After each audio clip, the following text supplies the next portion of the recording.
Сәлем достар, бүгін бізде тепе-теңдік өрнектерді түрлендіру тақырыбы. Тепе-теңдікте біз нені айтамыз?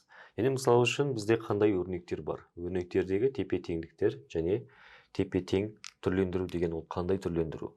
Мысалы үшін өрнек дегенде біздер әріпті өрнек немесе санды өрнек деп атайтын, немесе біздер алгебралық өрнек деген ұғыммен танысқан болатынбыз. Мысалы үшін бізде қандай да бір 5 қосылған А және А қосылған 5 деген екі өрнек берілсін. Және біздер Аның орнына қандай сан қойсақ та, екі өрнек өзара тең болып шығады. Мысалы үшін А тең 2 болса, 5-ке 2-ні қоссам 7 шығады, немесе 2-ге 5-ті қоссам да 7 шығады. Яғни екеуінің мәндері тең. Қандай да бір А деген санның орнына мәнді қойған кезде. Мысалы үшін А тең 0 болса, 5-ке 0-ді қоссам, ол 5, немесе 0-ге 5-ті қоссам да, ол 5-тің өзін береді. Демек, бұл не деген сөз? Екі өрнек тең деген сөз. Екі өрнек тең деген сөз. Яғни осы жерден шығады, яғни айнымалылардың орнына қандай да бір мәнді берген кезде, екі өрнек өзара тең болатын болса, онда ондай өрнектер бізде тепе-тең өрнектер деп аталады. Тепе-тең өрнектер деп аталады. Егер бізде мысал үшін x қосылған y тең y қосылған x деген, қандай да бір айнымалылардан құралған алгебралық өрнек болса, және ол өрнекте теңдік амалы қатысқан болса, теңдік белгісі қатысқан болса, онда бұндай өрнектер, мысалы үшін бізде x пен y-тің орнына қандай мән берсек те, мысалы үшін x тең 1 болсын, y тең 2 болсын.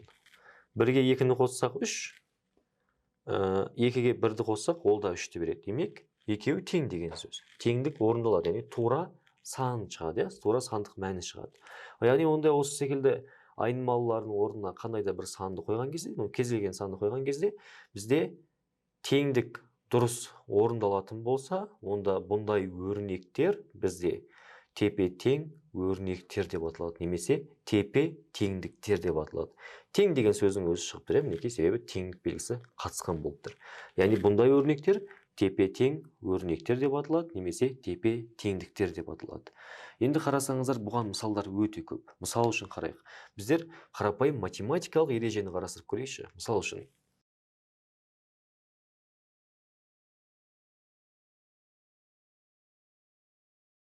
бізде А, Б және Д деген қандай да бір сандар болса, әрине рационал сандар болсын, мейлі натурал сандар болсын, олар үшін келесі теңдік орындалады дейміз, Яғни не істеп жатырмыз? Біздер басқа бір теңдік алып жатырмыз, жақшаның көмегі арқылы басқа бір өзгеше теңдік алып жатырмыз. Бірақ екі өрнектің де мәндері бірдей. Яғни бұл бізде тепе-теңдік болып табылады.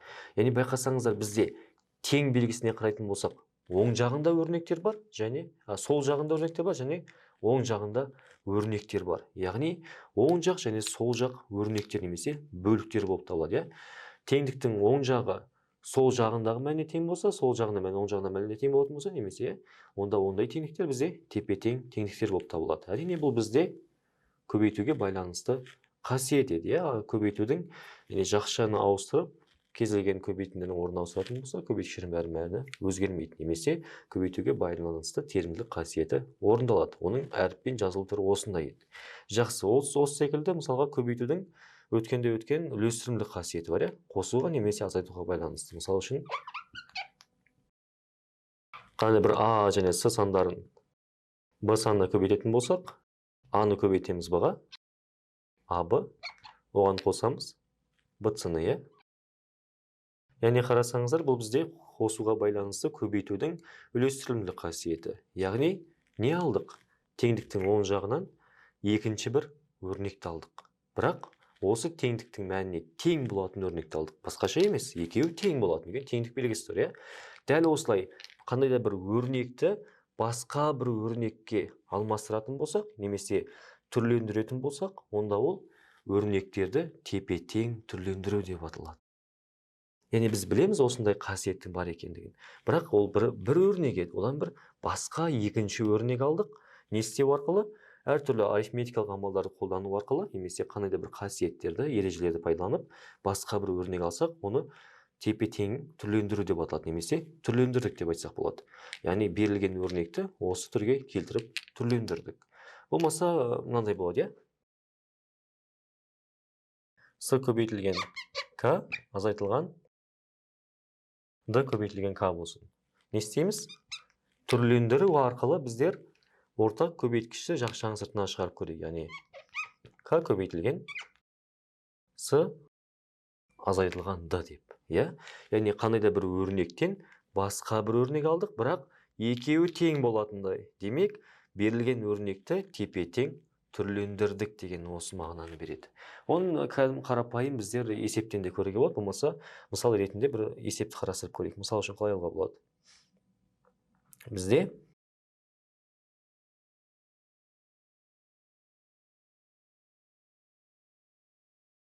осы бір өрнек бізде тең болатынын көрейік. Яғни мына өрнекке тең деп айтсақ, яғни оның тең екенін қайдан көруге болады?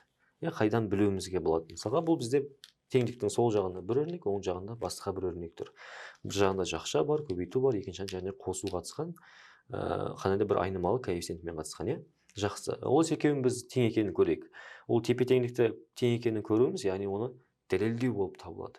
Яғни екі өрнектің тең екенін дәлелдеу керек. Яғни қалай дәлелдеуге болады? Ол үшін бірінші сол жақтағы өрнектің оң жақтағы өрнекке тең болатын, яғни дәл сол өрнектен шығатындығын, немесе оң жақтағы өрнектен сол жақтағы өрнектен шығатынын көрсетуіміз керек екен. Яғни бірдей өрнек шығу керек болмаса, бірдей өрнек шығарсақ болады. Мысалы үшін қараңыздар, жақшаны ашатын болсақ бізде не болады? Екіні көбейтеміз үшке, яғни жоғарыда қасиет бойынша ашуға болады, мына қасиет бойынша.